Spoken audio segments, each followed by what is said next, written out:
Teresa, please check on them and assure them that the doctor is on his way.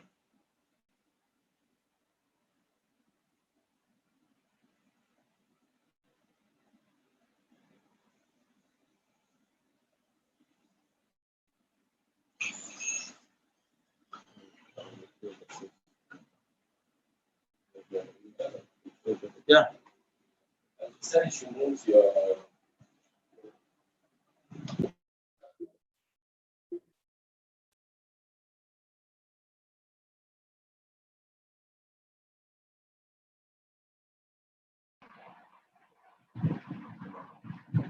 Good evening, everybody. Let me change my background for a few minutes. Sorry, we're starting 1 minute or a few minutes late. And I hope I'm being heard by everyone. Hello? Okay. While people are coming in, we'll kick off 5:05. I'm sorry. Just had a little hit with our YouTube live, trying to finish that. So while I change my background for a few minutes, so just give me another 1 minute, please. I think I should wait.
Okay, we're live. I don't want to share the screen, so I remove it. Stop share. Okay. So good evening, everybody. Sorry, we had some hiccups, but we are here. Hope everyone had a happy International Women's Day. It's a privilege to be here with you. I want to thank those that, 1 minute, please. Look at this slide.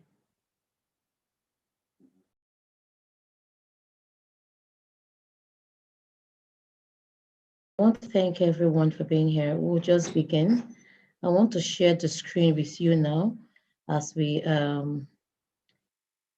as we begin, and I'm trying to share again. So, what's women? Yes, trying to share this. Why am I having issues sharing this? Okay, so this is it. This is not what I want. Okay, so I hope everybody can see this. Can we all see it? Can I just have a little confirmation? Hello. Yes, we can. Okay. I welcome. I think I can see few participants joining in, and I believe more will join as we continue. Thank you. I have here with me Adenika Adeyemi, the Executive Director, who will be speaking. Thank you, Ma, for coming in and coming in on time. Jennifer is here too. Let me look at the participants, and Chineze Fisher Reed, my husband, and a few other people. Let's see how it goes.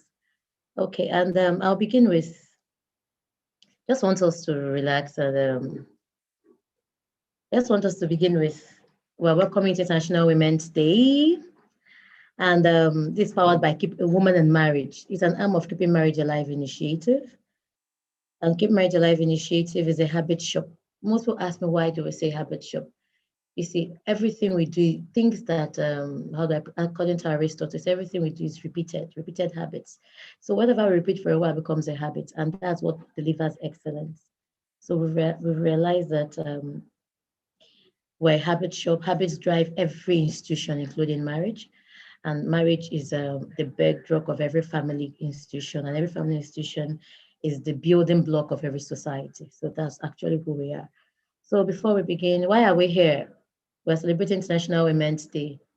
And I want us to, I think we're up to a few of us are here and some are live. So time for a history checkup. And I want to see. And you can unmute if you know, or you just tag on the poll and I'll announce those that have it right or wrong. And the first question is, it's time for a history checkup. I'm going to put out a poll. You should see it in front of you. And let me see that. Let me put out the poll. And that's to make us relax and get ready for today. I just want to remind you of what the history is all about so that we get ready. So what date was the first International Women's Day? Globally, not Africa, globally. So you're meant to tick. So I'm about to launch the poll. Can you see it? Can you see it? So the first one, what was the first international, what was the date, what date was the first National Women's Day? And we have few seconds to answer that question. Is it March 8th, 19, just tick one. March 11th, 1900, March 11th, 1911, March 8th, 1967, March 1st, 1960. Nobody who has voted? Hello? Who knows that? Can you vote? Are you seeing the poll? Are you seeing the poll? Who is voting? I still have, okay. I can see some hands moving, that's good. Okay, that's good. Name 3 first female, okay. Okay, so before I end the poll, let me just, let's look at it and see. That's very good. March 11, 1911, that's correct. And everyone got that. I mean, only one person. No, what's going on here? First woman to drive a car in Nigeria, Fumilayo Ransom Kuti. Ladies, where are you? Name of the first army general. Oh, that's Adorin Kele. I think that's where we have a little, am I right? Yes. Darren Kekale, yes. Who was the first female governor? Yes, Virginia Itiabar. And we have a winner. Oh, we have a winner. So this was just, it's not for anything, it's just to psych us, to know why we're here. So I'm ending the poll and I'm welcoming you back online. Okay, here we are. Okay, so we're here. I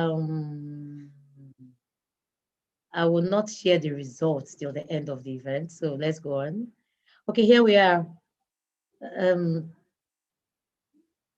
Reason Reasons why we celebrate International Women's Day. We decided that before we begin, if I introduce the first speaker, I need to give us a background of why we celebrate International Women's Day.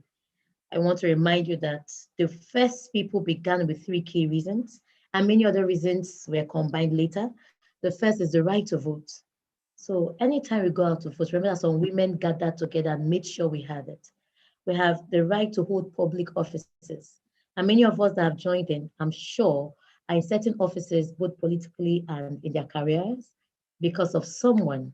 So, and that's quite interesting. Then we have employment, sex discrimination. Because of International Women's Day, there is an awareness, a level of an awareness that allows everyone to understand their role and will I call it pay. Before the women had a percentage, a lower percentage in payment than our husband, men, not even husbands, all men. But with International Women's Day, we've been able to gather and understand and create awareness to the extent that we are about leveling up. I think right now is the gap in our payment bills is 7 to 8, 20% right now to 30%. Okay, so I think that says it all. Now we go again. Choose to challenge. That's this year's theme. Choose to challenge is 2021 theme. We choose to challenge our thoughts and actions on gender bias and inequality for the girl child or woman. We choose to challenge our thoughts. And today I'm going to challenge you with a lot of things we've taken for granted that we're not sure is true or not. So I'm challenging you with this. We choose to challenge our thoughts and actions on gender bias and inequality for the girl child. So here we go. And I have this. Today's topic is Own Your Africanism. Is our way of challenging the truth about what we've been told versus what history says about the woman. So we decided that this theme for this year for Keeping Marriage Alive initiative, the Women's Arm, is that we're going to challenge the truth about what we've been told. Is what we believe real, or is there something else history has hidden from us? I think we'll ask ourselves those questions. So in this meeting, a few things we'll address is, in African culture and history, were women silent? It's a question we all must ask ourselves. Did they hold offices? You know? And finally, were they active in family discussions? Did they help in shaping their community? So these are the questions that I believe that our key speakers will answer and we will trade. Before I welcome the first speaker, I want to introduce, I think you should know them by now. Well, these are the people we're going to, in between the speakers, we're going to introduce some of the women that have shaped our culture for us. Some we have forgotten, some we know. So I wanted to remind you of Queen Amina. She was, she reigned 1576 to 1610. She was an also Muslim, Zaria, Kaduna, Nigeria, known for her military skills. She reigned from, there's a mistake here, but it's okay. Celebrated today in traditional Hausa praise songs as Amina, daughter of Nikatwa, a woman as capable as a man that was able to lead men to war. That's who Queen Amina was. I can't wait for the day Nigerian history begins to celebrate the woman. And maybe we celebrate ourselves today, remember to celebrate us as we should be celebrated. Flora Nwapa was born 13th January 1931, 18th October, and 13th January 1931 and died 18th October 1993. Her first book was Efuru. That's actually my language, written by a Nigerian woman. And in fact, she's the first any African woman to be published internationally. The first African woman to be published internationally. Fumilayo Ransom Kuti, 25th October 1900 to 13th April 1978, was an activist, formed Abeokuta Women Union, movement for women's rights, protest that forced the ruling Aleke to abdicate in 1949.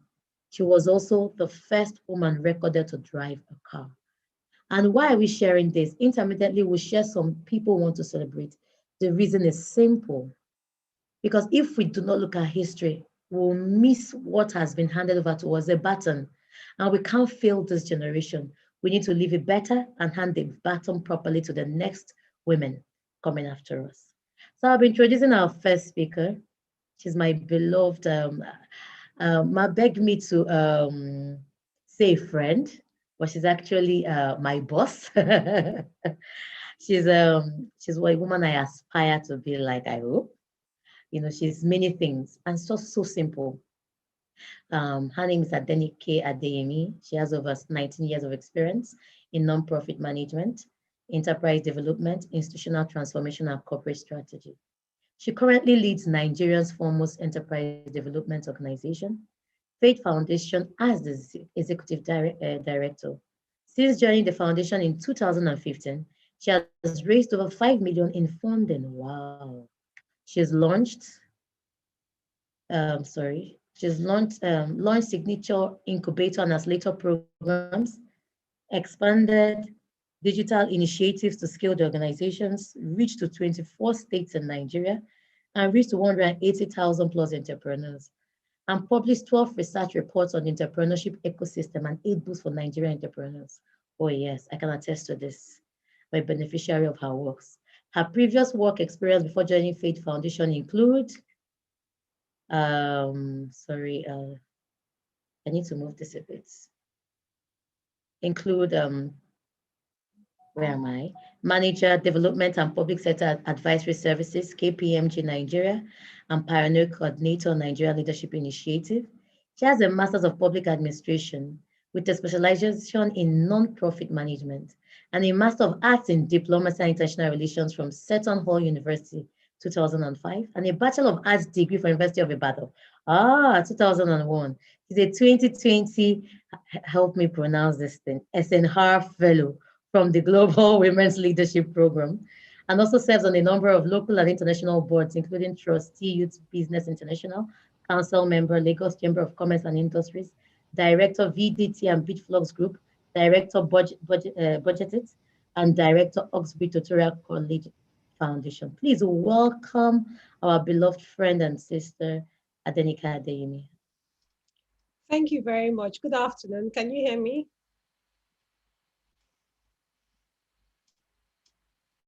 Can you hear me? Madam Enji, can you hear me? Yes, we can hear you, ma'am. Fantastic. Good afternoon, everyone. Thank you so much. I am very delighted and honored to be part of. Please, can you enable me to share my screen? Exactly what I'm trying to do, yes. Thank you. So thank you very much for that wonderful introduction. I'm really glad to be a part of today's program, and I'm looking forward to sharing, but more important, looking forward to learning. I found the topic and the conversation very interesting, and I know that it's going to be a very interactive conversation and discussion. And so just going straight into what I have been asked to speak about. I've been asked to speak about owning my Africanism.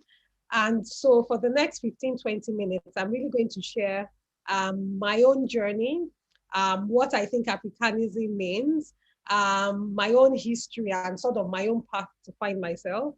I'm going to also, because the work I do really, and what even brought me to Madam Ng's path is really around entrepreneurship. So I'm going to also share some perspectives also for some of us that are on the entrepreneurship path in the house, or we're watching this video either now or later, so that we also even understand what the role of Africanism plays, even in our entrepreneurship journey. And then I'll end with things that I think are important as we go. I hope everybody can see my screen now. So one of the things I always believe very strongly, and there's this proverb that captures it: a generation which ignores history has no past or future. There's something my dad used to say: if you don't know where you're coming from, you can't know where you're going to. In fact, for most of us, we probably may not even know where we're going to, but we know where we're coming from. And no matter however we run from it, so when I say where you're coming from, whether it's in the traditional way we typically say, oh, where are you from in Nigeria? And where are you from in Nigeria is, where is your father from? So that's one way to look at it. Another way to look at it is to say, where are you from in terms of where you grew up? Because some of us, and I'll share a bit of my own history, some of us, our parents may be from certain, our fathers may be from certain places. Maybe your father may be from the East, for instance, but you've grown up a lot in the Southwest. And so where you're from really may also be where you grew up. For some people, where they're from is also their family. So their family, how their family brought them up and all of that. So those are some of like the three different ways to say, okay, where we're from. But at the end of the day, all of that makes our whole self. And as we're coming to understand, even where we're from as a people, whether as a people in terms of our culture, our language, our identity, or as a people as Nigerians, or as a people as Africans, having a better appreciation of our history really, really provides a direction for us, even in terms of approaching to say, okay, where are we now? Do you understand? Where are we now? Where are we going to? And those type of things. So this for me is very important, and for me it's really the context of the conversation that we're having. From what I understand around Africanism is looking around things at our culture, at our language, at our traditions, at our identities, you know. And what I'm going to be sharing really is my own culture, identity, and how that has also made the person that I am today, and the person that I am continuing to becoming, because I'm also evolving over time with that. And so, yeah, so like I said, this is really what I'll talk about. So I just have like 4 or 5 slides, really. So a bit about myself. So Madam Angie read the bio, that my work bio. But before that person that went to University of Ibadan, got to Ibadan, she was born by 2 people. So my dad is Yoruba. My dad, interestingly, also in his own ways, Yoruba, but my dad is going to be 88 this year. He was born in Oshogbo, but then at that time, and I'll tell you why this story is also important later. At that time when he was born in Oshogbo, he's the first educated in his family, and his parents really wanted him to get an education. So they sent him to a woman who used to come and trade in Oshogbo, but lived in Lagos at the time, and who used to come a lot. And the parents, you know how it was in those days, his parents really liked the woman, and this woman I had some educational exposure that they wanted their children to be exposed to. So they sent my dad to be living with her, obviously to help around the house and all of that. And then as he was helping out, he was also going to get an education and all of that. So my dad ended up staying in Lagos for the most part. In fact, he was even born to a Muslim family, but this woman that he stayed with was Christian, and that's how he became a Christian. And then in the 1960s, he traveled to the UK. Before he traveled, he got like a teacher's education, traveled to the UK, and then came back after about like 20 plus years and all of that. So in some sorts, it was like he was a Yoruba person in all forms, but there's a part of him that is sort of like boyish. You always say Mr. Britko and all of that, having spent like a quarter of his 25 years in the US and all of that. So when in the UK rather, when he came back, he was going to resettle and marry. The other thing I have to say was he got married. Unfortunately, his first wife died after about, I think, 2 or 3 years. She had a serious illness and then she died. So by the time my dad came back to Nigeria, he was in his 40s. And then he wanted to settle down and all of that. And so he got introduced to my mom. My mom is ethnic. So my mom is Calabar from her mom's side, but from her dad's side, she's Sierra Leonean from Freetown. And so when my mom was born in Calabar. She lived there probably up until she was 2. So as a baby, she was now carried to stay move with our family to Sierra Leone. So my mom was in Sierra Leone for about maybe 20 something years before she now came back to Lagos. And coincidentally, she came back maybe a year before she and my dad met, and somehow they introduced. But why is that important? Why is their meeting important in the context of the conversation? These are people who, so my mom again, like this, she's half Efik and half Sierra Leonean, was not Yoruba, met this Yoruba person. And so even my growing up was really a confluence of different cultures, of saying that there are like 3 different cultures that we are. And one of those was non-Nigerian in that. And so I grew up having a lot of non-Nigerian friends, non-Nigerian cousins, and non-Yoruba cousins. So even though I grew up in Lagos, and now my main language of communication is Yoruba, but I grew up having a lot of all of that. And I also grew up in terms of, so it wasn't just culture, it was food, it was tradition, it was dressing. I was actually trying to look for some of the other wedding pictures that were not the Yoruba attire, but I couldn't find it in time for this meeting. But I think for me, what that growing up had done was that, for me, I grew up not with a myopic mindset. I grew up to know that most people are not Yoruba, unlike a lot of people who are Yoruba and grew up in Lagos. I grew up understanding that, people can be diverse. So you can have parents who are from different perspectives. One of the things that I really would credit my dad more in particular was he made sure from the onset that because my mom did not speak Yoruba when we met, in fact, we learned to speak Yoruba as my mom learned to speak Yoruba as we were learning to speak Yoruba. So I grew up knowing that, somebody may not be able to speak a language, but may end up knowing how to speak, or may not even be able to speak it at all. And that people have different ways that they are appreciated. So some part of my family, I had to kneel down to greet them. Some part of my family would be asking me why I knelt down if I go and kneel down to greet them. So I had to understand those nuances. I had to understand nuances in language, nuances in culture, and all of that. And I think my home really being a melting pot really also helped me in terms of that exposure.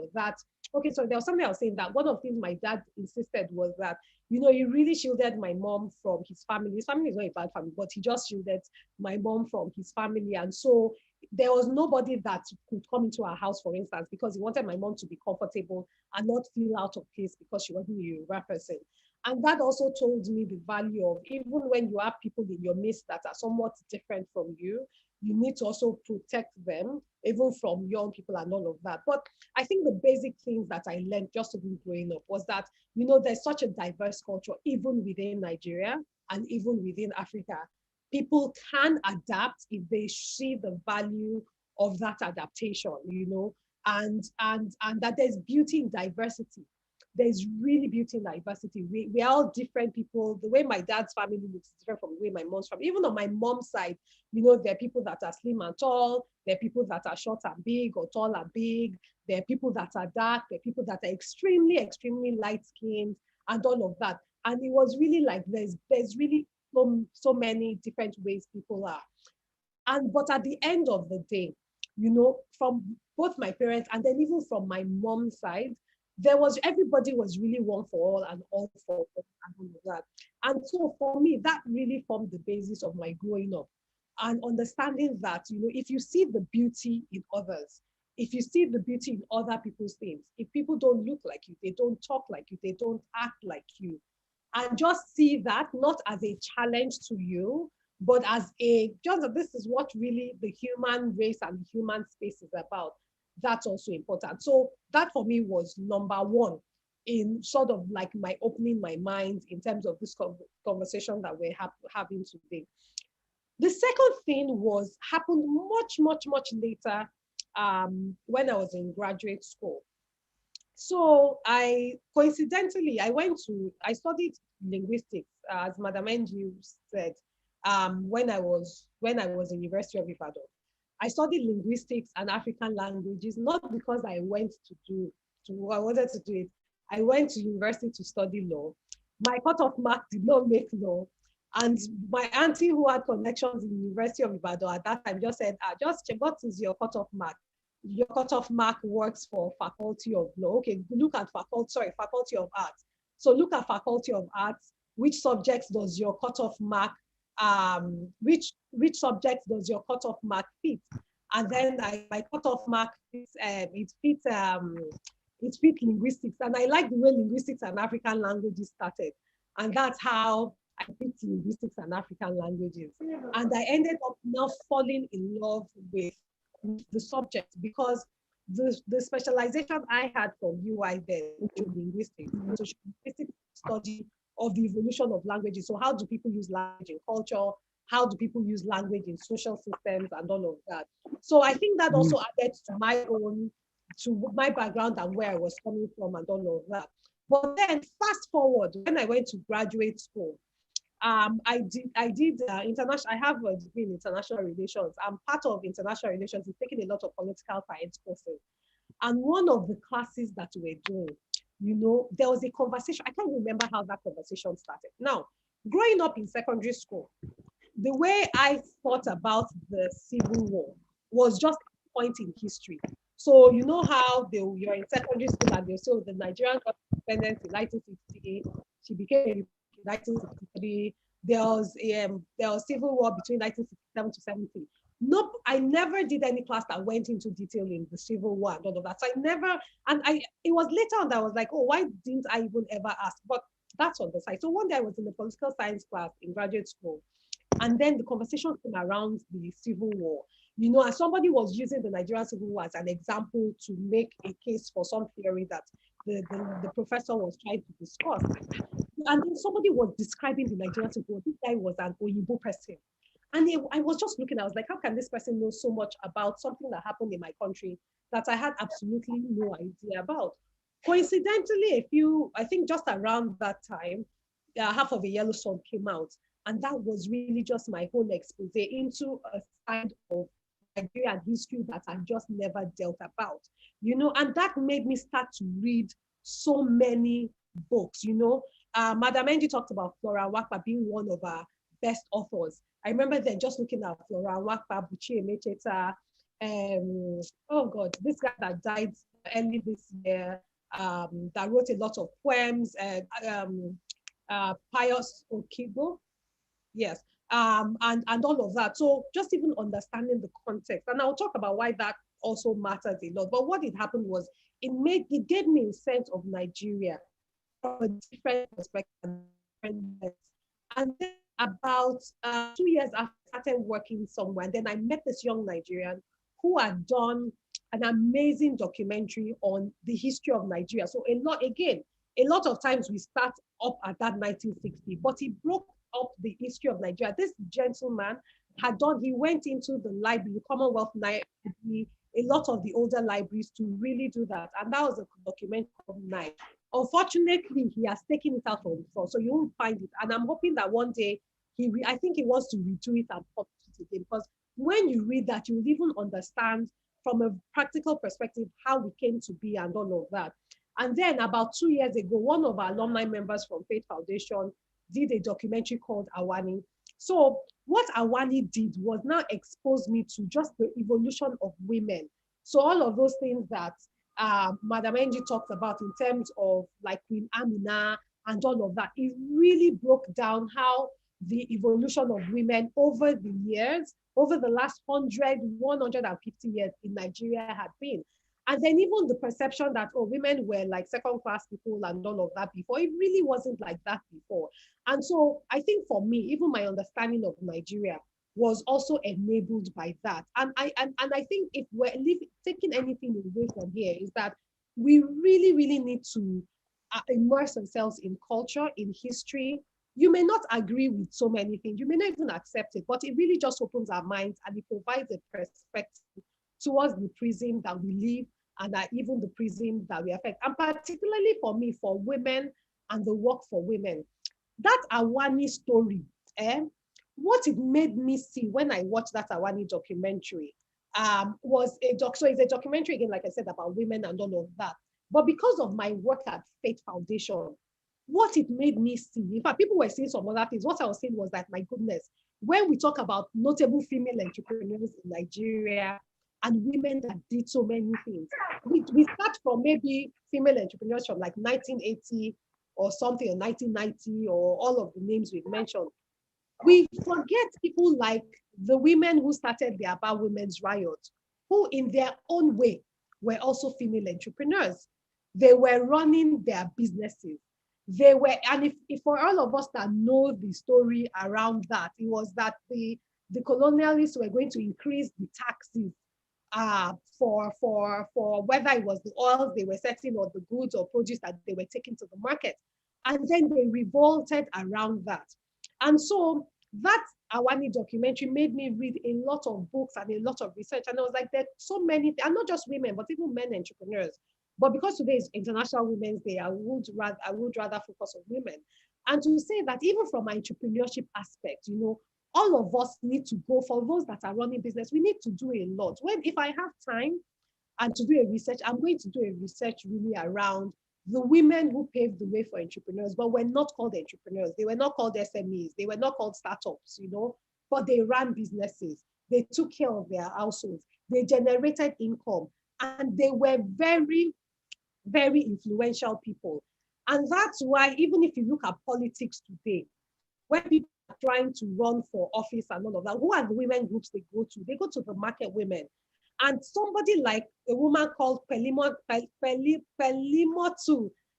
Ayawura, I can't remember her name now, was also one of the influential female entrepreneurs because she was very rich. And if you are rich, you're able to pay for politicians. People know that people will gravitate towards you and all of that. If you look at the About Women's Riot, what did they do? Policy advocacy. They were advocating against levies, against tax, and all of that. So even when we think of that story, whenever we hear it now, it's not just from their role as women, but let's also think of the impact that they've had as entrepreneurs. And so that when we even talk about Africanism, whether we're in the corporate space or we're in the entrepreneurship space or whatever, we're just women who are living daily lives, who are stay-at-home moms or whatever. It's to understand that there's so many people that have sort of stayed on the path or been on the path that we are in different ways that has evolved to where we are. Whether we acknowledge them or we don't acknowledge them is not going to change anything, but it gives towards a better perspective. And the fact that because these women were generating income, their husbands respected them, but they also, as a group, could become a power that could make the government of the day uncomfortable. That for me was very, very important. So even when I talk about entrepreneurship now, I don't just talk about, if you ask me, when I go and do presentations about female entrepreneurs, I don't just start from the obvious ones we have today. I think it's important to also look at those people who came 10, 20, 30 years before us to do that. The other one that I want to talk about, and I'll be rounding up soon, in the entrepreneurship and understanding our Africanism, is the Igbo entrepreneurship apprenticeship system. It's interesting that I'm using a lot of cases from the South. It's just a coincidence for this conversation. But it may also say something about just even the entrepreneurial nature of that part. You know what? In the last 4 to 5 years, people have actually been studying. There are 1 or 2 people, researchers at Harvard, who have been studying the Igbo entrepreneurship apprenticeship system, and they come up to say that it is the best business framework in the world because it looks at us as a community, and looks at people as a community. And to a certain extent, I'm sure most of us know how that works. Somebody comes into your home, they work in your business, but they work their way through the business. So it's how some of us have employees and we feel that person can only do one thing. No, the way the system is, you walk through from the gate man to the front desk, everything of that. And then after a while, once you're done, you spend 10, 15, how many years, the person, the entrepreneur themselves now allow you, they give you support. So you've gotten business training, you've gotten mentoring, you've gotten support, and now giving startup capital. And then you start your business. And then when there's a problem, you have somebody who's like a big mentor to you or an advisor that you can go. And that, again, is the beauty of our culture, is the beauty and diversity of who we are as a people. Because a lot of times we want to throw a lot of things out of our culture. And I think that for all cultures, there's always something to learn. There's always something that you want to put aside. But if we don't have that breadth of space or breadth of mind, we really cannot say, what can we learn? And so one of the things even we are saying we're going to do is to even really fully explore and understand this apprenticeship system and find how we can replicate those models now, even in this new way, in this new advanced world that we live in. So again, when we speak of Africanism, we speak of culture, we speak of our history, we speak of tradition. Let's look at those things that really form very for us to really learn from, and really build up from. Now, sorry, there's somebody who's so I think in rounding up, one of the things for me is that, again, like I told you, I believe so much, and growing up has really helped me with that. A lot of us here have children, we need to expose them to the diversity of languages. No language is better than the other because our children are growing up in a global space.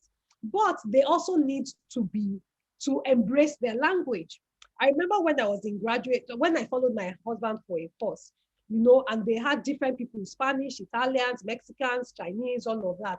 It was the Africans that were speaking to their children in English. All the other people were speaking to their children in their languages. And the children could understand English, but they could understand the local. To me, I said, my children do not have to learn. They need to learn. Now, by hook or by crook, they need to learn.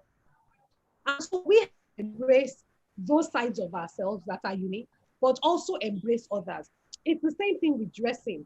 There's so many rich parts of our culture. See people talking about Ngozi Okonjo-Iweala now. It's because she's really made herself and really stood out. That's why people can look and celebrate. But let's ask ourselves, even in Nigeria, would they allow somebody that in a lot of corporate places, allow somebody that dressed the way she's dressed, Ankara and all of that? Maybe not, it may be hard. But that is on us, that is not on other people. Because now people see Ngozi and she's an example, so people will do that. So we also, there's so much richness, there's so much diversity in our culture.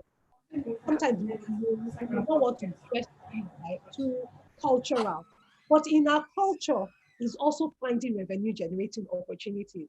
In fact, as I'm speaking to you now, what am I doing? There's a mix. I'm wearing beads and pearls. I'm sure you can see it. But the beads have, they have adire and they have Ankara and all of that wrapped with them. And then there are small pearls in that. So there's so much opportunity in that.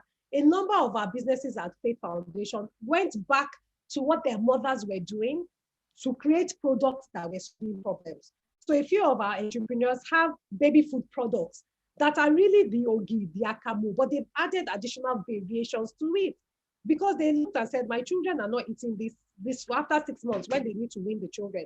They're not eating this type of food. What did my mom feed me when I grew up? When I was wearing, Ogi Baba, you go and get millet, you go and get sorghum, and then you mix things to even make it healthier in that. That is creativity. That is using our culture, our tradition, our religion, but bringing in a lot of other things that we're learning and even showing revenue generating opportunities in this.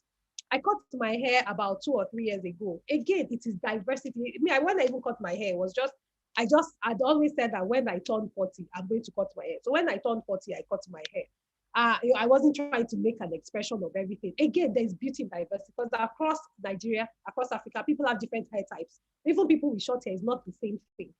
But I think the point I'm trying to make is that in terms of embracing ourselves, one of our entrepreneurs is really now into African hair care and Nigerian hair care and understanding the different hair types and building a business out of it. So I'm trying to sort of weave in different things into this conversation to say that when we better understand where we're coming from, we understand the challenges we're having, we're able to even ideate on challenges, on products, on solutions, and create revenue generation opportunities, but they also solve problems with it.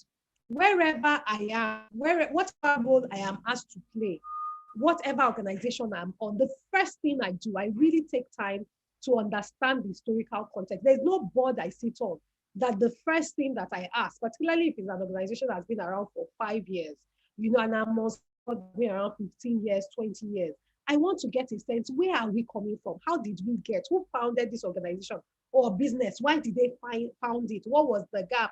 How has it evolved? When I joined Faith in 2015, that's what I did. I spent the first 3 months to understand the evolution. And I feel that a lot of times we don't take the trouble to understand how we got to where or whatever space we're occupying, what matters there. And so I think in rounding up, again, like I said, a lot of my conversations, even talking about myself, is also to entrepreneurs, is wherever you find yourself, it can be a location. I live in Obanikoro. I can tell you that in the last 2 years, I've known so much about this place that I live in. I know how we came about. We live in a place not too far from Trem. I can tell you, this was when it was sandfield. This year was when it was just land, it's just water.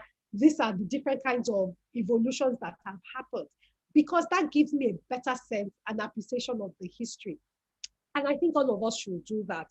If you are in a business sector, whether it's publishing, whether it's real estate, take time to go to libraries, old libraries, and find about the evolution of your space to date. Who are some of the notable names in the past, even if their businesses are not alive today, who built businesses within that space? What can you learn from them? Then you yourself, because 5 years, 10 years, 15 years from now. So how are you documenting your journey?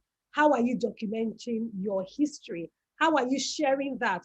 One of the things I loved about my dad so much, even till now, is that because he traveled a lot between Osogbo and Lagos State, every time we traveled, I still saw him about a month ago, and we traveled from Ibadan to Osogbo.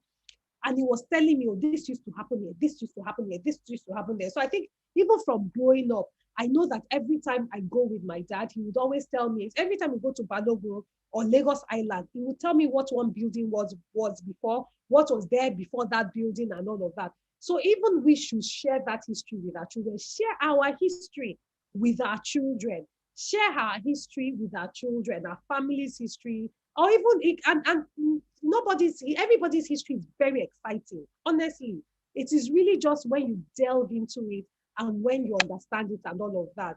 And understand that we're diverse, we're different, we're diverse, we're different people, we learn things in different ways, and celebrate that diversity. We all look different, we are not the same people. We talk different, we are not the same people. But in that, I think it's the diversity, and I think it's that owning your Africanism, because it's in understanding where you come from, when you really, really understand and appreciate where you come from. Your future, your path to wherever you're going will really be so clear, because you're armed with knowledge, you're armed with information, you're armed with resources, and then you know everything that makes you. And honestly, it's really such a powerful situation to be in. So I will be happy to answer any questions. Madam NG, I hope that I've fulfilled what you asked me to do today. But thank you for your time. Thank you very much. Oh, thank you so much. Thank you. So you're the true African among us. You're not only a Nigerian, you're two tribes and then a Sierra Leonean, right? Did I get it right? Hello? Yeah, okay. Yes, you did. Okay, the questions will be asked at the tail end of the event. So I'll be taking over from here, and I'll be bringing in my video. Okay, I think everybody enjoyed your session, ma'am. Please, let's all try and, I'm trying to start my video, okay. Please, let's all try and, okay. Let's all try and send in our questions, the chat. I said, please send your questions for the chat section, just type in. We weren't able to set up our webinar because of some issues, which we don't want to talk about here, but it's okay. Before I bring in the next speaker, I want to share another screen. Ma'am, thank you so much, first of all. I took so much, and I thank you that you talked about our system. It's a beautiful thing. I'm Igbo from the Igbo tribe, and I understand that system. I actually think it's a good system, and it's quite daring, trusting someone to go through the ropes and you let them go. It's really interesting. And then for their bar riot, it really shaped me. Sometimes when I get to a place when I want to be silent, I ask myself, should I be silent? If the women years ago did what they had to do for you and I to stand here, why am I so silent? So I'm learning to be among the women that speak up. Though we make mistakes, at least we're speaking up and learning from how to speak and how to address these things. The world is better when both the men and women are able to take their spaces. The space we need to work on is too big for just one gender to occupy. It's both genders that need to occupy. So thank you, ma'am. Let me share the screen now while we go into it. Thank you. I'll be sharing my screen again. I think, so I wanted to bring in the present generation again, just to give us a feel. Now, I would like in the chat section to talk about anybody that has influenced you in any way. I had like 50 women, but I say if I deliver 50 women here, we won't leave this place. I'm just picking them in different sections. So if you think anyone has taught you, whether you're watching from YouTube, unfortunately our Facebook is having issues. So our YouTube, you're live. If you're watching from YouTube, just make a comment. We're seeing it live here. And then if you're watching from here, please do. Who are those that have influenced you, the women that have influenced you? Obviously, our mothers have in different ways. Maybe our sisters. But I just want to talk about the present ones here that we know. Ibuku Awashika, she was born December 24th, 1962. She's chairman of First Bank PLC. I have women that come to me and tell me, I'm married, I'm running the children. I want us in that they choose to challenge for this year, choose to challenge yourself to be the best version of yourself. Is the greatest gift you can give yourself. Of course, Adenike talked about Ngozi Okonjo-Iweala. He was born 13 June 1954, Director General of the World Trade Organization. That's amazing. We all saw how she fought for this space, and she's there, and everyone put in there. But the first thing she did, she believed in herself. No one can, how do I put, no one can dream for you. You need to dream for yourself. And here is Felicia Lackey. I decided to say a little bit about her. She's listed among the world's 100 most powerful women according to Forbes. Well, she began as a tailor, a secretary, I think, if I remember outright. Then entered into fashion designing and oil, and here she is putting her step there. The issue, yes, I struggled with my dreams. I felt they were too big.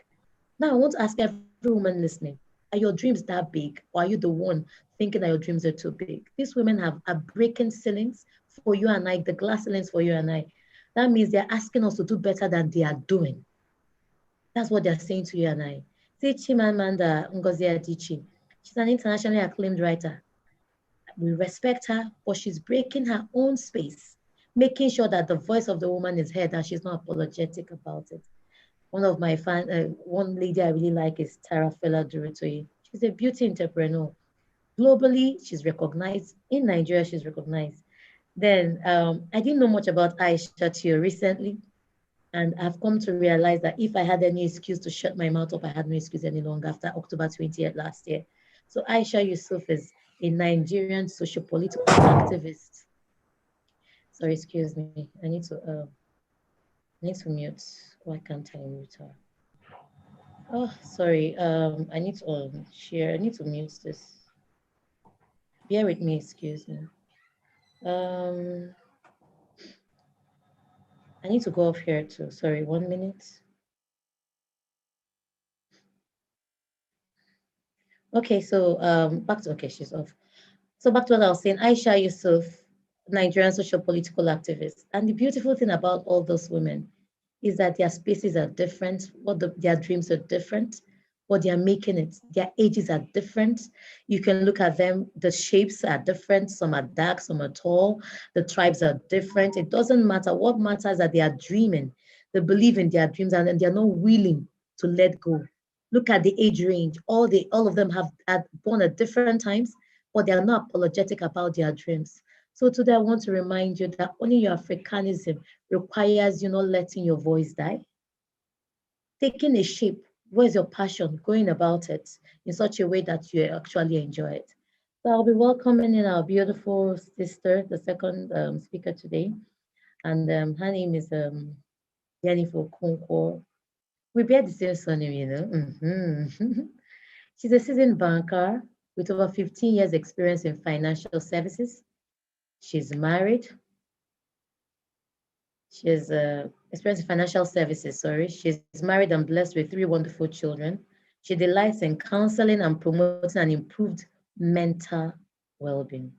Ma'am, would like you to come in right now. Can you put on your, hello, Jennifer?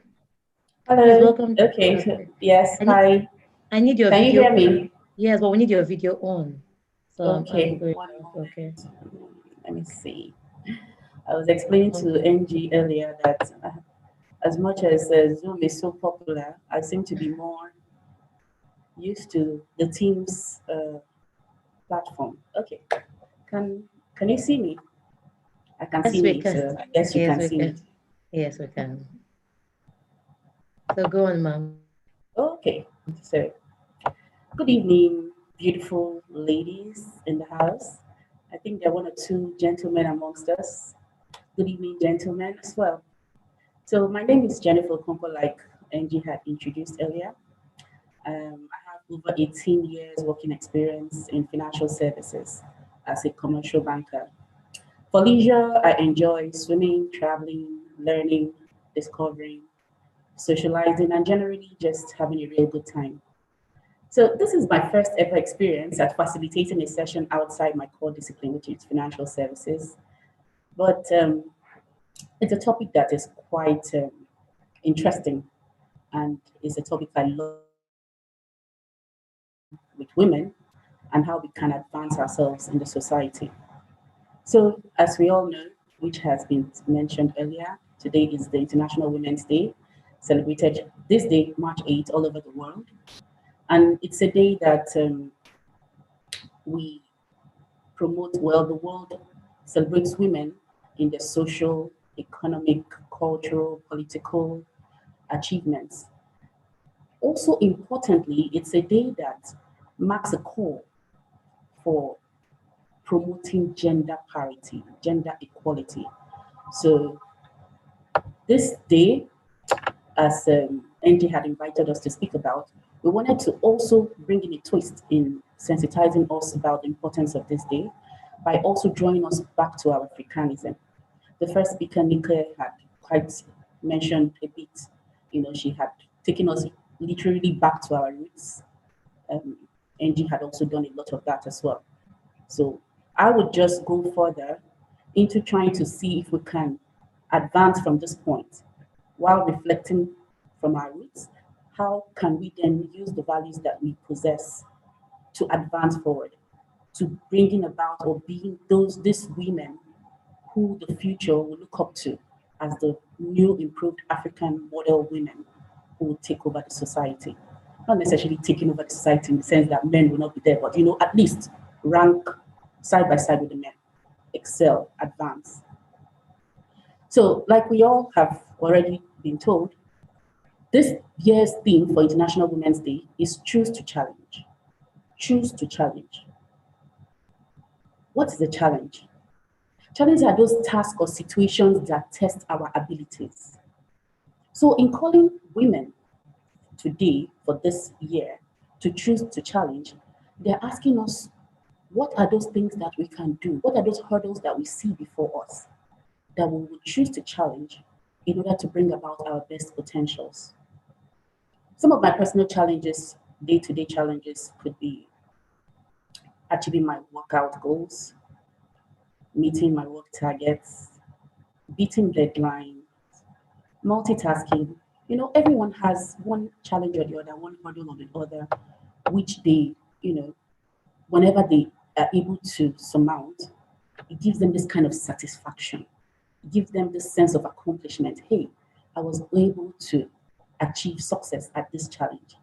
That is what they are calling on us women today as we celebrate this Women's Day, to challenge our inner beings, those potentials within us, those potentials that we were born with as African women. How can we challenge these potentials into being seen as world-class standards, setting goals, goals that are worthy of being emulated by the world? So I'll be bringing, for us to achieve this, let's ask ourselves some questions. Now, how can we achieve our true potential despite the traditional socio-cultural limitations that confront us? Because we cannot just assume that they don't exist. We do have our limitations as African women. So how can we achieve these true potentials given these limitations?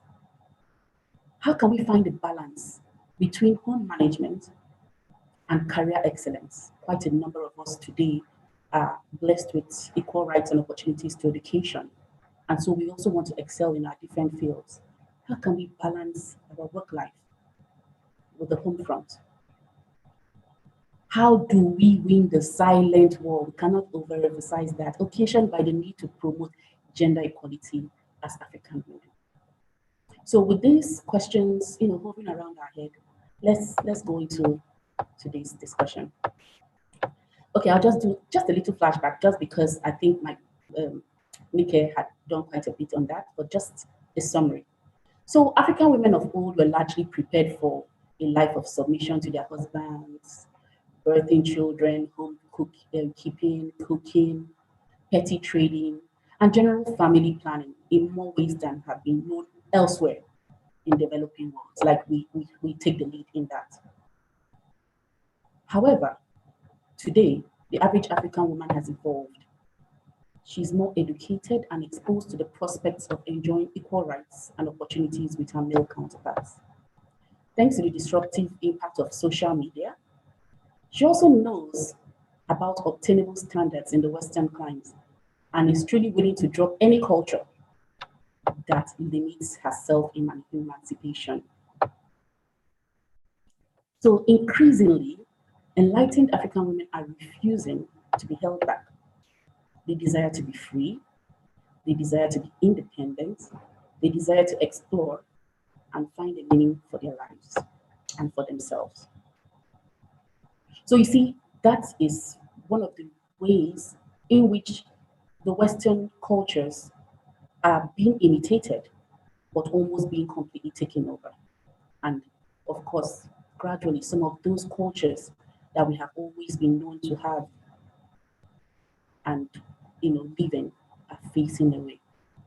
So, in what ways can we challenge the modern day African woman to still be and achieve her true potential while not, putting behind or throwing to the back burner her cultural values, her Africanism? How can we get her to be in the limelight in political affairs, just as she's doing in economic and other social advancements? How can we get her to be at par with her male counterparts without causing a friction? So these are the concerns that we will try, because we're in this together, we're all discussing. I'm probably facilitating, but I may get some ideas from you, because these are questions that we are asking ourselves today. And by the time we find answers to these questions, we will be making a brighter future for ourselves as women in the future. So I'll be talking about 5 different points. I'll be talking about cultural perspectives to this. I'll be taking on political perspectives, economic, social, and then the parity perspective. So beginning with the culture, I'll just ask a simple question. Have you ever wondered how possible it is that the Chinese and the Indians, regardless of the terrain they operate in, whether they're in their country or outside their country, they seem to imbibe their cultural values? They own it. You would not need to be introduced to an average Indian or a Chinese when you see them, because there's something about their culture that just stays with them through wherever they go. What are these values that these countries have been able to imbibe that we can also emulate from, or not necessarily emulating now, that we can draw from and reach back into to fish out and bring about the best potentials, those cultural values in us as African women that we have gradually let to slide? This is such a call. A day such as this is a day we're calling for those questions to be asked, so that we can begin to drive the generation of upcoming women and us into the direction of not leaving behind our values, even as we emancipate into the future. And so one aspect that came to my mind culturally was community parenting. Community parenting. I recall growing up as a child, besides my mother and my father and biological uncles and aunties, like those ones I knew I was really related to, every adult was like an auntie or an uncle, because I wouldn't be watched going out of line and not be corrected. So, for instance, I meet an uncle, an adult, and I don't say good morning or good afternoon. That adult would immediately reprimand me, regardless of if I am with my parents. Immediately. I want to collect an item, a gift, or present money to a merchant, and I'm using my left hand to present such or collect such. That is an abomination now. It cannot happen. They will beat that hand. Instances where maybe as a child, you're walking on the streets, you're wearing crossed slippers. So you put the left to the right, there's always that adult to correct you. Hey, put you cannot wear it this way. Put this one here and this one here. And etc. But today, I can literally tell you, I was at the mall the other day, and I saw, not even just the other day, so many instances You see children that are less than 10, real children, and they'll be looking at you face to face, like coming at you face to face from a distance, and you walk past each other, and this child doesn't even utter a word of greeting. I'm saying this because I'm equally guilty. In my mind, I'm just like, this child doesn't have good upbringing. But I have not also been playing my own role as an African woman to give that child the same kind of upbringing that was given to me when I was growing up. I'll just blame it on the parents and say, this child is not well brought up. Now what? In fact, sometimes for the adults who have taken out the time to correct such flaws when they see them, you find the parents also being in the defensive for their children. Hey, I don't like the way you talk to my child. Or hey, I don't like the way you caution my child. These days we have instances where parents go to the schools to go and even fight with teachers because they feel, hey, you're disciplining my child for a wrong behavior too much. Hey, don't beat my child. So you see, there is just so much caution now. The mind your business syndrome has taken over. This was a syndrome that was peculiar to the Western world. So abroad, everybody minds their business. But right here and now, that is what we're practicing. This has never been our culture. We used to practice community parenting. In fact, if I recall very well, back then, our brothers and sisters in diaspora, they'll send their children back home, especially when they begin to attain teenage age, like towards adolescence, to come and do their secondary schooling here. Because why? They wanted them to get some of our cultural values. Because they felt, hey, over there in the Western world, they lacked respect, mannerism, the simple things. They lacked them. They were too free to express themselves. Fine, it's okay to express yourself, but they would express themselves up to the point of disrespect. Disrespect for elders, disrespect for peers. And so they will send them back. Times have changed, frankly, because of course now it's the opposite. A lot of parents would give anything to send their children abroad for a quality education because of the kind of situation we have found ourselves in Africa today. However, I'm just trying to draw attention to the point. The point being that there were these values that we were known for that were really, really good. How can we begin to reflect on how we can bring back these values in today's day and age if we must bring up children that will be responsible adults, boys and girls? It's up to us women because we keep setting the pace. When we take up these challenges as women, it's always going to be easy for the men and the rest of the generation to follow. Another aspect that came to mind was our fashion sense. I don't know why we don't celebrate the kind of fashion that we have. Very abundant fashion with the beads, just like the Nika had presented the accessory she had on today. We have beautiful Ankara, even her hair products for the kinky braids and the attachments, Quite, in fact, some time ago, I know that there was fashion, the fashion had the women coming back with their natural hair, and it was trending for a while. Yes, but it's always so easy for us to turn towards those fashions that require us to fix or buy like the kind of one I'm wearing. I'm equally guilty, so we're talking to ourselves today. I'm very, very guilty, like the kind I'm wearing. So in fact, today, a typical example, at my place of work, we were told as at Friday last week that we should come dressed in Ankara. And all the ladies came dressed in beautiful Ankara. And I began to ask myself, why are we made to wear suits to work in this hot weather in Nigeria? Why are we meant to wear suits to work? The Europeans that introduced these dress sense as professional outfits for work have a peculiar climate. So it snows and it's basically cold 70-80% of the time. They have reason to be wearing suits. Why can't we make our own Ankara fabrics professional, to look professional such that we can wear them to work and still be up and doing with our different deliverables? I am aware that even in India, I first cited the Indians and the Chinese. I am aware that the Indians wear their saris to work in their country. They still offer banking, retail, all kinds of banking, and they wear their saris to work. And here we are, allowing those values and cultures, little as they may seem, to wear off, all because we want to over-emulate the Western world.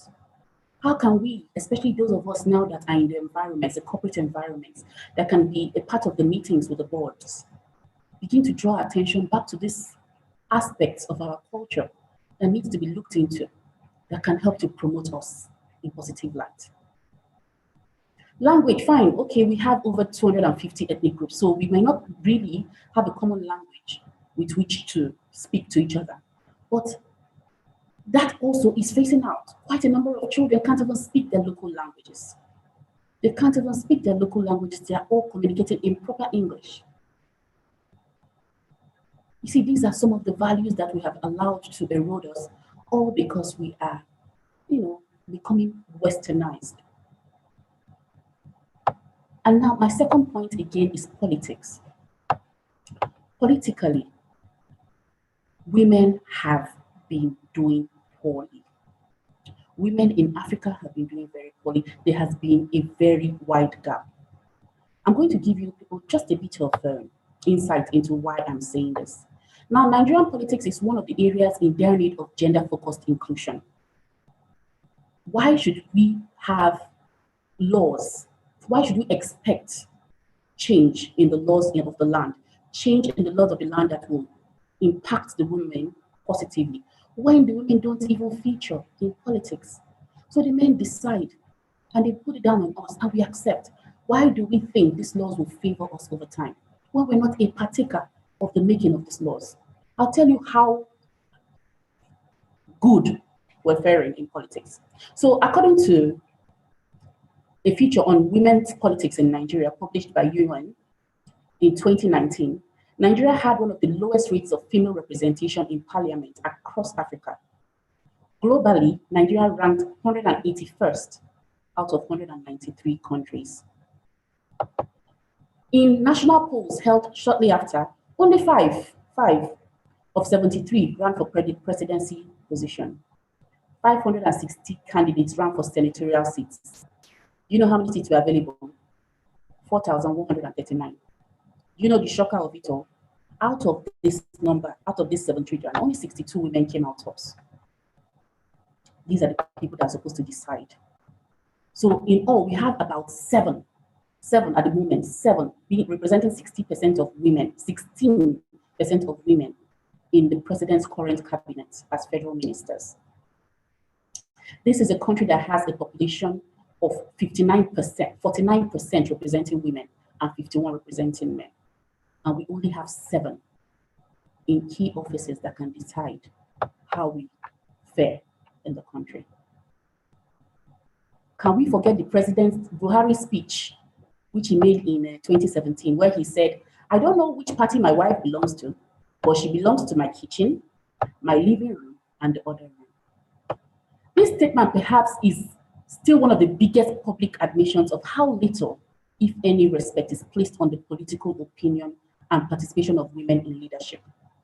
Now, despite several advancements in some African countries in taking remarkable steps to address gender imbalance in politics, Nigeria, unfortunately, is still trailing behind.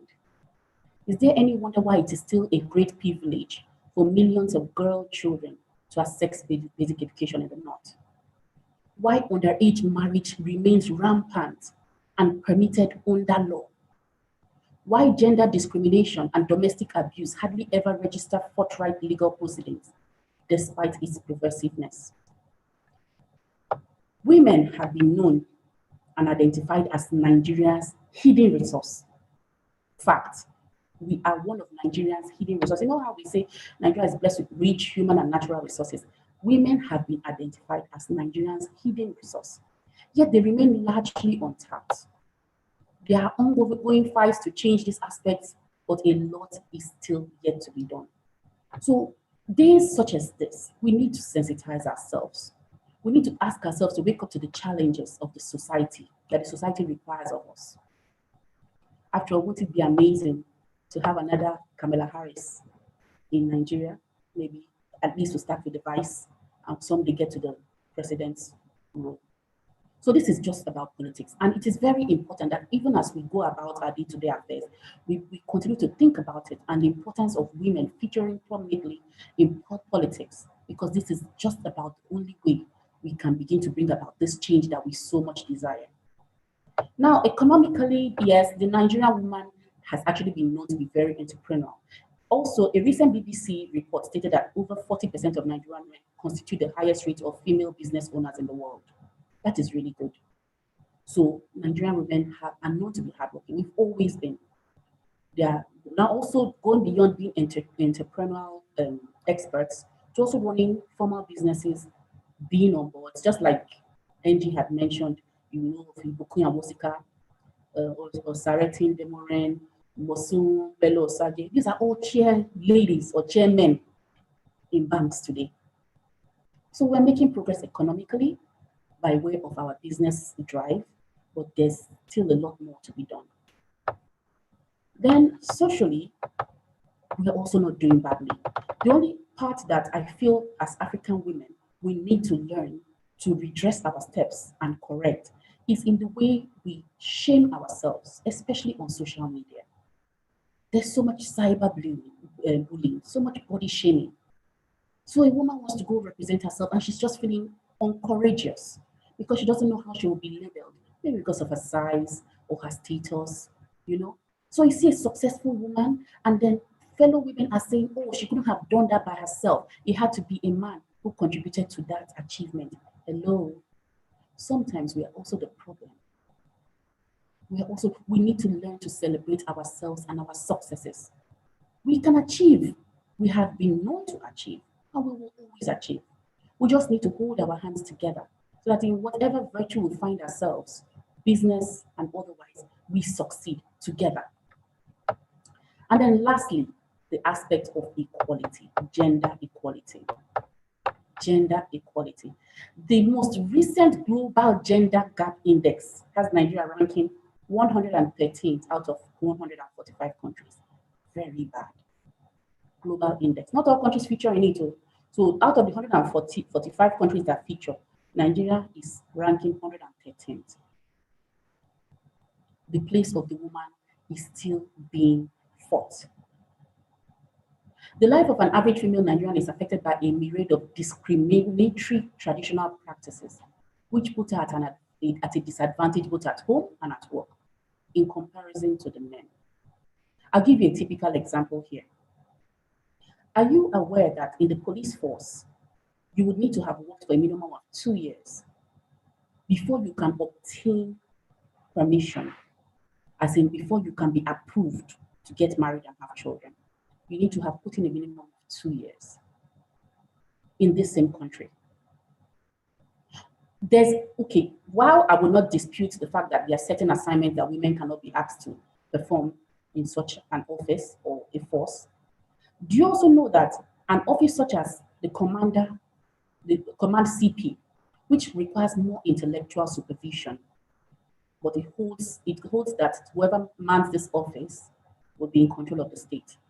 Out of the 36 states in Nigeria, just one state has a woman manning such a position. And you see, we can go on and on. So just like the war room, where leaders of national and international organizations usually come together to develop strategies towards eradicating medical impediments such as the polio, such as the current COVID-19. When we do have such pandemics, when we do have such health situations, you find different collaborative strengths coming left, right, east, west, up and down. And they get to work, they put all their efforts together to make sure that they find a solution. Yours truly, you are aware we have been able to get a solution at polio eradication in Nigeria.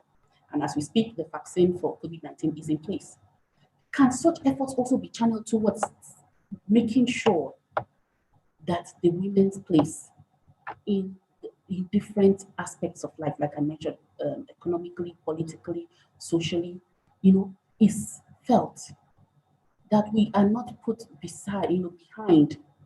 We stop being seen as that gender that should just take the back seat while the male folk take the front seat.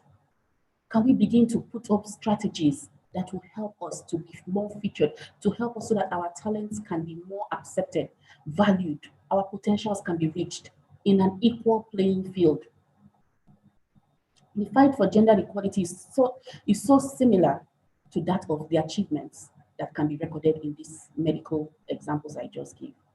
So as Africans, as a society that is more supportive and less discriminatory, that is how we can treat and cater to the well-being of the general citizens, men and women alike. So it will take sustained sensitizers, such as the kind we're giving today.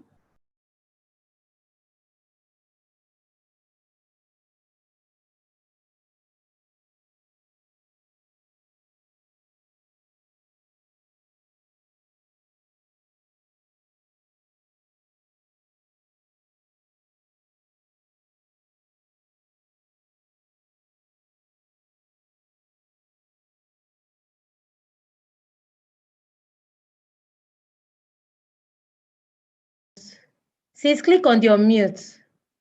The mute button. There's a mute button. Click it. Have you seen it? I clicked on ask to unmute so you can say it. Have you seen it now? I just clicked on it. I see We know we're very good with Zoom. No problem, it's okay. Okay. I started wondering if it was my laptop or my phone. I just saw something pop up. No problem, it's okay. Okay. So yeah, I was just actually rounding up basically. So those are the takeaway points that we have. We need to come back home. Women are encouraged to join social networks such as the WIMBYs, Commonwealth of Women's Organization. There are different women empowerment programs that we can be a part of. Be present, network with this high and mighty. Learn as a growing girl how to imbibe certain cultures and values that the successful African women have today. Challenge yourselves to be more of that woman who takes up challenges. Don't just allow yourself to be relegated and say, oh, after all, I'm just second.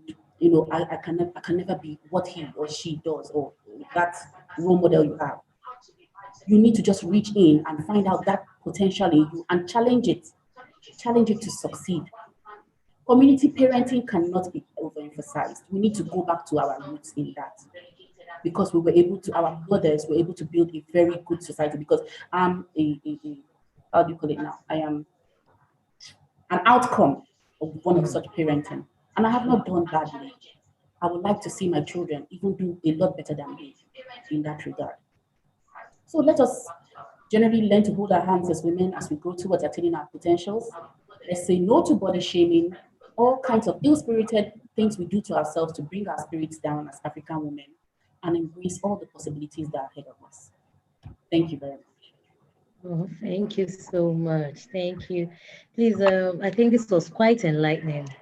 Very enlightening, sis. One of the things I took from this, and I think everyone took from this, is the ability to, I have, when you said community parenting, I remember, you see, we can train so much. And the story that came to my mind was literally, what's her name? Jochebed, the mother of Moses. As much as she desired to move her son and protect him, she needed another woman, Pharaoh's daughter, to cover him in her house. So there are things that we are actually, as mothers, now, we mothers have this, no, don't mix up with this one. Don't mix up with this one. And then I'll ask the women, but they will marry one. They don't mix up with them. You don't train them, but they will marry one. So who you didn't train will end up marrying that child that you trained. So it's a colossal failure already. And I want to say thank you for that. And I thank you that you pointed out it's time we go into politics. And I'll come back to you for the few questions. I just want to take a slide just to keep us a bit. So I'll come back to you and Adenike to answer like 3 questions or 4. Please send in your questions. I have 2 already down, but I want more questions. So just give me a few minutes. Let me share my screen. I'll be going to this. And this is it. Hello, I think I have it here. Okay, so we can see, can you see it? Women from African descent, and I had to take time. Recently, I think I was talking to Adenike and I said to her that there is a rate of women trying to or inciting to commit suicide. And I've been asking myself, what's going on with us? And one of the things is not because we're not working, it's because we are not in the place we should be. The world has determined for us where we want to be. We've made decisions because of our children, we've made decisions because of friends, and then we end up at 50 years and ask ourselves, what life have I lived? So I wanted to remind you that these women are just you and I. So this Kamala Harris, Vice President of USA, she's the Vice President now. See Oprah Winfrey. talk show hosts. And most of them don't even have a wonderful background, And I see Ava Dunbury, filmmaker. She's one of my favorites. Tracy Ellis Ross, that's Diana Ross' daughter. Then Amanda Gorman, if I didn't know about her till she made her speech during the inauguration of the president, American president, I realized that these young stars are coming up. We have Viola Davis. And I want us to take time in the midst of all this, because we've talked about the Africans, talked about the men, the women. I want us to take our time in this and ask ourselves. I want to ask ourselves this question. Are we, how do I put it? What's our dream? What's that thing we desire to do and what's keeping us? I want to say something very fantastic. Nothing is keeping you, it's you and I keeping ourselves. So I will take the questions before I come down to what we can do to help us become who we are meant to be. I will just share one simple thing, and or maybe I should share it as we round up, so it will help us gather this thing together. So I will, Adenike, can you unmute and comment on video? And I'll be throwing the questions between you and Jennifer. Jennifer, can you come in, unmute, and then come in? Jennifer? Adenike, the question is first to you. It says, what advice will you give to a woman who wants to start up her business and has no financial support or support from her husband? This is the first question that was given to me. Okay, so what advice to give to a woman who wants to start up a business, Yes. has no finances to start up a business, and Yes. also does not have support from her husband? Is the support Yes. from her husband from just that the husband is not supporting her to start the business, Ex- or that is not even supporting her in anything? He's So not is it supporting her in anything. okay? So that's like three questions in one, actually, One. and there are different dimensions, and so sometimes some of these things one needs a bit more detail with that. The easier one to answer is, how do you start a business without having money around it? So I think the first thing is that, is this something that you've started somewhat to a certain extent? So is this something that is a skill, or you have? And if you don't even have a skill, is this whatever business you want to start? So there are actually like 5 questions you've asked me. So first, if you want to start a business and you don't have any idea of what to start the business in, the first thing is to say, what do you have in your hand? Like they say, like Moses, what God asked him, what do you have in your hand? He brought out his rod. So the point is, if you want to start a business but you don't know what to start, look and say, okay, did I go to school and learn something that I can start a business in? Do I have a hobby or a skill? Or do people say that, oh, I do something natural, I'll do something well? And if they do, what is that thing that I can start? What is that thing? And then how can I start with a business from it? So it's easy to look at things that we do easily, things that are around us, or things that people need around us. For a lot of women, now bringing in the other angle, when there's a significant financial challenge, the easiest low-hanging fruit to do is trading. So, and that trading can be in form of just getting goods or getting something and then selling it and then making the margins of it. So trading business, by when you're selling something, so whether you're selling goods, you're buying from somewhere or from something or from some products or manufacturer, and you're selling at another price, can be very helpful. And those are very low hanging fruits. I know there's somebody in our network who really, the way she built her business, she has a very large retail business now, but the way she did it was also when she was really struggling. Her husband was out of a job. She had also not been out of a job. They needed to eat. They needed to even feed the children. And so what this woman did was she got somebody to loan her money, bought 1 or 2 bags of rice and gari, and started selling like the smaller quantities again. So what do you have with you? What idea do you have with you? What talent do you have with you? What if it's an urgent financial need? What is that quick trading or buy and sell business that you can quickly do and turn around with it?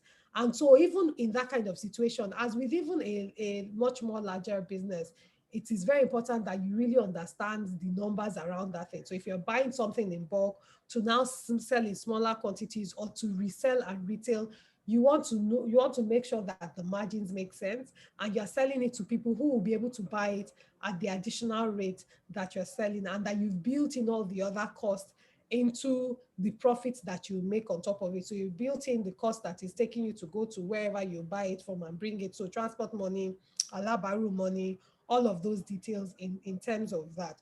So and then as best as possible, try to just put, when you take some money to spend on what essential things need to be spent for at home, if there's anything left, bring back that into the business, and do you understand, and start to, you buy much larger things in bulk and you sell, because for those type of things, it's really the more things you sell, the more things you make. It's really around margins or volume. I think on the question around the husband's help or no help. So if the husband is not supporting from a financial perspective, maybe because he can't even support it. So I think that there really is nothing you can do. So it's not that he doesn't want to, but the husband does not really, in the intent of his heart, have to give. And I think it's really just to continue to do what you can do yourself. If it's in the other situation where the husband is not going to support you even doing that business, I think there's a larger conversation to be had, because obviously, you know, we want there to be peace in the house. So the larger conversations have to do with what is even the financial situation of the family, what is the financial situation of the woman as herself. Are there people that as the wife also tried to have conversations with the husband in a way that he also understands. I know from experience, somebody I know about 2 to 3 years ago, the husband was not in support because he didn't understand it and because she didn't explain it in a way. And we've also seen the same thing vice versa. I have actually seen quite a lot of cases where the husband, for instance, maybe wants to leave a corporate job and go into a business, and it causes a huge fight even between the couple. So this can also be both ways. The husband can decide to go into a business and the wife may not be in support of it. And one of the things that I think is important, again, is the communication. Does that person understand why you want to do the business? Why is the business important to you? How is doing that business going to even help the marriage, whether from an emotional perspective, whether it may even be you seeking self-fulfillment and just wanting to do something different, and how that can even make you a better person in the marriage, whether it's from an income revenue generation perspective. What are the concerns the husband has around you starting this? Is it around time? Is it around, okay, maybe the person feels that you're investing in money that should go into the business and all of that. So if you've ruled all of that, and then it may now seem, okay, it's more around unreasonableness, for want of a better word, then I think this is now more of like a counseling conversation that really needs to happen around that. So if it's something that you really have to do, you've tried to communicate in different ways, but the conversations are still not going there, you need to find somebody that both of you can speak with and that you can share your concerns with in both ways, and find a way to address it. So that's how I would probably answer that question, Madam Angie. Thank you so much, ma'am. I will need to ask you, is there anything, most of us came in a bit late. She's the executive director for Faith Foundation. Before I let you go and focus on Jennifer, I wanted to ask, is there any project or anything that benefits the women in Faith Foundation that you think the women can link up and encourage them in their entrepreneurial journey? That's one of the things. Yeah, so thank you for that. So a lot of things we're doing even at the moment.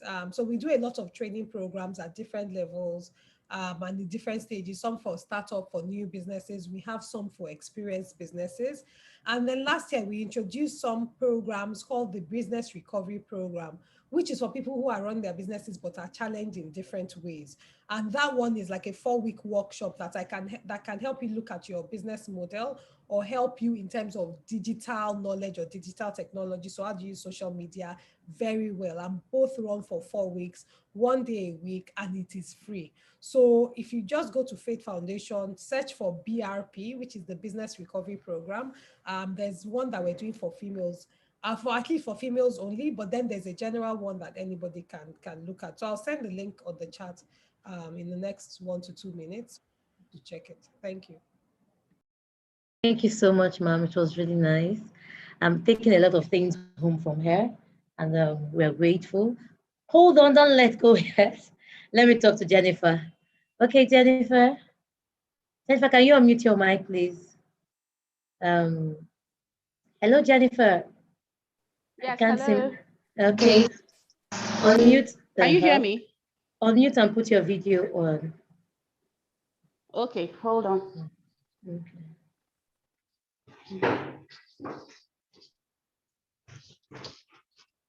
I can't bring my wallet. All right.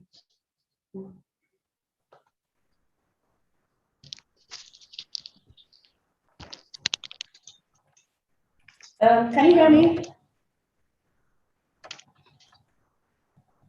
We can hear you. Okay. Okay, so the question we have for you is how can we support a woman that wants to run for governorship? Oh, well, it's as easy. I took this phone out and it's interfering. Okay. So, the same way I pointed out, I said we need to learn to encourage ourselves. So once we find out that, okay, there's a woman who would like to run for governorship or whatever political position at all, we women need to rally around en masse to support such a person. Of course, it's not just anybody who would come out and say, hey, I desire to be a governor, I desire to run for senatorial. Well, you would have to be a lawyer for you to do that anyway. But then I'm just saying, once they are qualified, once they have all it takes, once they have the potential, the true potential to govern, why don't we support them? Why don't we support them? So I'm just saying that it's about time that women supported women. So I would rather, because that's the point I'm coming from. Let us learn to encourage these women, whether if they need financial support, they need moral support, they need just motivational support. Let us learn to be able to rally around to support these women when they actually come up, especially when we know that they have the potential to succeed in such a venture. So yes, just support. And then even beyond supporting them when they know that this is what they want to do, there are so many women out there who have it in them. They believe that they can, but they're probably a little timid. They don't know that they can. They're probably very, very vocal when they're amongst their peers, when they're in their comfort zone, but they just feel, okay, what's the point taking this intellectual property I have and all the wisdom I have, all the leadership potentials I have outside these confines, yeah? What's the point? After all, I don't think I've not seen my fellow women, I've not seen much women in this position. When we find such resource, let us groom them, let us let them understand that, oh, you have what it takes, you have it in you. I see potential. We groom them properly and then we support them. We come out in mass to support them.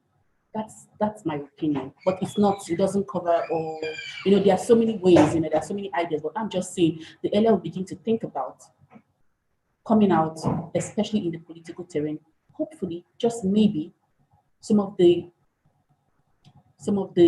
unjustified ways that we're treated today, we can begin from that aspect to tackle them.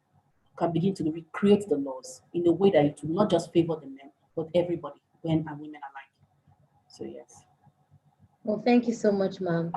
I think for every woman here, we need to begin to ask ourselves, are we only complaining? Are we going to take action?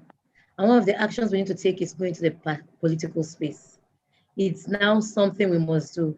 We can't give power to people who don't even understand our emotions, understand our needs, and we are angry for the decisions made on our behalf.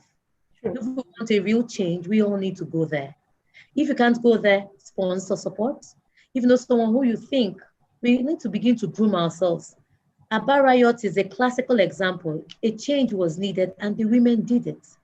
Abeokuta sit-down riot was also one of them. They were able to, take Aleke out of his seat because they sat together. So one of the things we want to take home today for every woman listening is, can we work together again? One of the things we've lost in this generation is we're busy fighting over one another. We're busy chasing over things that don't really matter. We need to know that there's a space. Let me put it, I say that the sky is too big and the men are leaning heavily on one side. Can we balance it? Our perspectives matter. The children come home and they talk to us, so we understand the needs of our children. And because we talk more, we understand the intricate needs of the society, and we can as well filter it in, not only through our husbands, but being present in the negotiation table. I want to share this very quickly as we begin to round up. I remember when I was a school administrator for 7 years, and it was good. But it was in a space where I was comfortable. Then I began to run this NGO. One of the key things that happened about running Keeping Marriage Alive initiative was this. I was going to run it with my husband. Most of you know that my husband and I nearly got divorced, so that's what led to this. And I remember when we got to this place and my husband and I had a conversation. And what happened in that conversation was I wanted us to run together, but I didn't know how. Cooperatorship is one thing that the African old pre-colonial society dwelt on, farming together as husband and wife. So most people do not know that why the men then had more wives and children was to have a lot of workers and hands for their farms. Most people didn't know that. So for them, it was a necessity. Now I do not know what a necessity is for. So we need to redefine what is necessary for the growth of our society. For them, that was the best decision they could make at that time. So when other wives came in, the first woman became a supervisor and had to now help in organizing other things. So that was the reason why those things were established then. Now they are no longer necessary. But coming back to what I was sharing, I remember my husband and I coming in together and we didn't know how to cooperate together. We didn't know it. We didn't have the examples. We stumbled. One of the key things we struggled about was the leadership and submission aspect of a relationship. What played at home began to play in the office, and it was a big struggle. And one of the things I had to learn was I began to search for communities who were corpreneurs like me. We were able to dabble into Double Impact platform by Audrey Zibo and her husband, Professor Joe Zibo.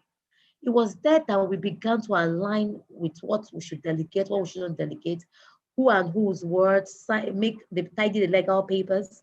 Now, why am I bringing this in here? If there is a struggle in your system, in your dream, maybe as a parent, as a wife, as a mother, as a career woman, look for communities that have the same views or values you desire or aspire to be. Align with them, learn with them. That's the easiest way we can become. We are so independent that we are missing the power. When I began to read history, I found something very unique. The colonial masters came in and noticed that the way the organizational system of the Africans ran, if they didn't break it, they will not be able to overpower them. So can I tell you one of the secrets was they broke communication and the status quo for the men and women just to penetrate. Now, we're not saying that we need to go back to exactly how it was pre-colonial times, but we're saying, what can we do now? How can we be present? Present as wives, present as daughters, present as single women doing exploits on earth, present in everything we want to do. How can I dream and be all? Number one is, I have found out, is believe in yourself. Number two is surround yourself with necessary people. We have relationships and we have networks that we need. I run an NGO. I have some things missing. I'm learning. So I went back to my foundation, and that's Faith Foundation. I'm learning to have a social enterprise while building and tidying up. I went back to the communities that mattered, that could help me, give me a better understanding of where I was missing it. What are you doing? Are you still taking the old pattern of thinking every day and waiting for a change? I'm challenging every woman here, and I'm going to share this. I will share the last slide before the second to the last with a good reason, and permit me to do that. I will share this last slide. And this is my slide. Harriet Tubman, I don't know if you know her, she's one of the women that freed a lot of slaves. She came out of slavery and decided to go back a lot of times for years, and she was able to free a lot. But this is what she said, and this is what I want to leave with every woman here. I freed 1,000 slaves. I could have freed 1,000 more if only they knew they were slaves. Women, our problem is not the economy. Our problem is not our husbands. Our problem is not even the children, because when people come, they have a lot of problems. Our problem is our mind thoughts. We have to ask ourselves, do I believe in this dream? Am I willing to sacrifice what is necessary? Will I set myself free? We are slaves to our thoughts. And the day we set our thoughts free, as Adenike said, and say, have an open mind to see history, see what others have done. As Jennifer has said, begin to have a voice and ask ourselves, should I or shouldn't I? So we begin to set ourselves free. We are slaves to the situations we are in. So today I ask you, will you be among the women that really choose to challenge their thought patterns and take a step to the forward way of thinking for this generation? There is no excuse. You and I have no excuse. We've seen women have shared a lot of lives of different women who have gone ahead of us and done excellently well. Now I'm saying to you, it's time to free yourself from those thoughts. Finally, before we just pray, I want to just celebrate. I have to be intentional, because of this. I said that I'll add this as intentional as I can, not because it's necessary, but because we forget that all of us have a part to play. Randomly, I will start with Chief Mike Adenuga. I have followed him for a while. I do not know much about him, but I love the way he's allowed his daughter grow into it. I have some women that won't allow their daughters, even though we are women, allow their daughters run their husbands' businesses. So we need to ask ourselves, if we are not even entrepreneurial in skills and our daughters are, can we step back and allow them become? I celebrate Kamala Harris, husband Doug Emhoff. He's the first, what do they call him now? Someone should help me. I say man, say they have a lady vice husband, I don't know what they call him, Sha. But he's here. We have Ikem Baiwala, we have Fela Turete. What are common about this men? They not only they question the status quo, they give their wives a chance. Some of us, we have people giving us a chance, but we refuse to take that chance. Sometimes we're waiting for people to give us a chance, but we are the only chance we need. You're the only person you need. I also intentionally put up my husband. The reason is that both of us are still struggling with who we are. So we're choosing to challenge what the world tells us that we are to who we are meant to become for the journey we have created for ourselves.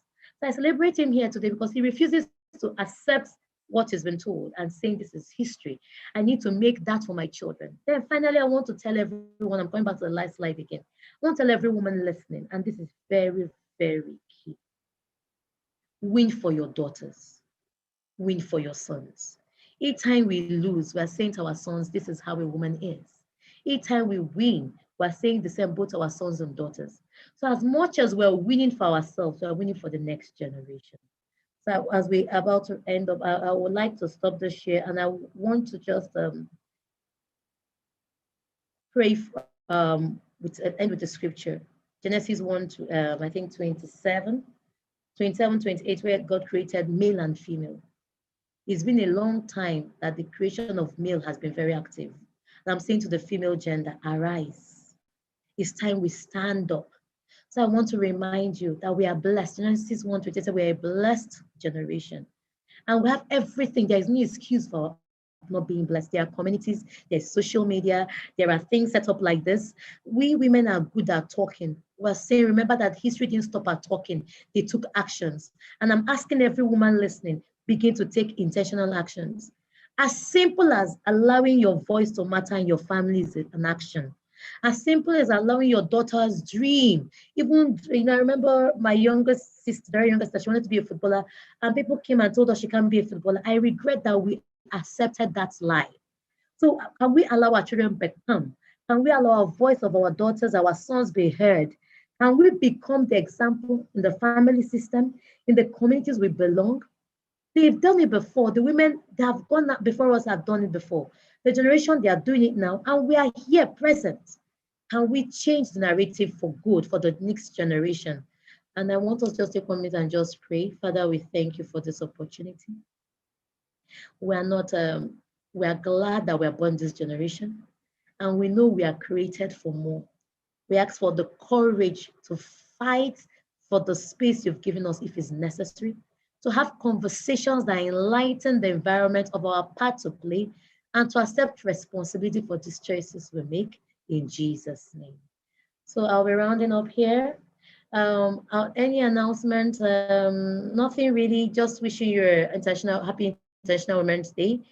Our events, as usual, will be sent to those that registered. You'll get it. We had a lot of registrations. I think the timing today was a bit off key, but we are here. You can watch the replay of this on YouTube and you can share with your friends too. So to Adenike, we say thank you. To Jennifer, thank you. To everyone in attendance, we say thank you so much. And any last words from Adenike and Amanda, Jennifer, as we go? Well, I think that you've really said it all and you've capped it. Let's remember that where we are was paved, the path has been paved for us. There are people who fought to work. There are people who fought so that we can work. There are people who fought so that we can run businesses. There are people who fought so that even you can preach. So across whether politics, business, culture, there are people who have fought and continue to fight. And let's one of the things I liked in what you said is that let's make it easier for the next generation by making our children the kind of persons that make it easier for others. So let's not bring in a daughter or a son who, because we didn't bring them up well, and I say a daughter and son both ways, because we didn't bring them up well, they cause horrors to others. Let's delve into our history. There's so much richness in our history, but there's also so much perspective. We'll look at our history, may not like it, but it provides a perspective to where we are today. And let's celebrate each other continually every day. We're all struggling in different ways, but we're all doing so many amazing things in different ways. And let's always be there to support each other and to encourage each other. Thank you for this platform and your time. Thank you. Thank you, Mom. That was very good. Okay, thank you. Jennifer, what's your last words for the audience? Yeah, continue to believe in ourselves, continue to bring about the best potentials within ourselves.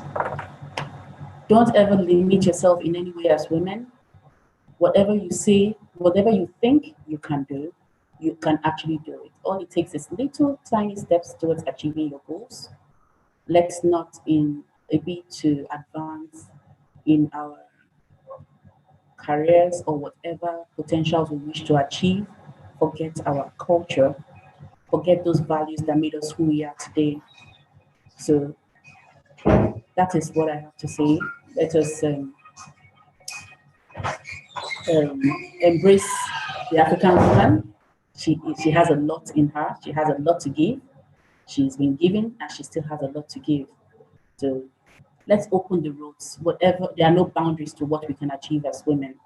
So let's not close any doors. Let's not limit ourselves in any way. We're also enjoying the men.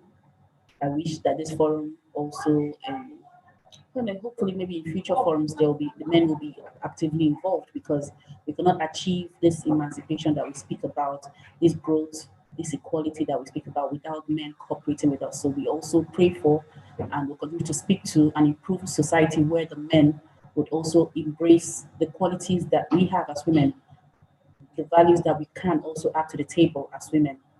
Together we can celebrate and achieve a lot more than we currently are achieving. Happy International Women's Day, everyone. The same to you. Happy International Women's Day, women. Share this even with your husbands and friends. Thank you. Bye. Bye, dear.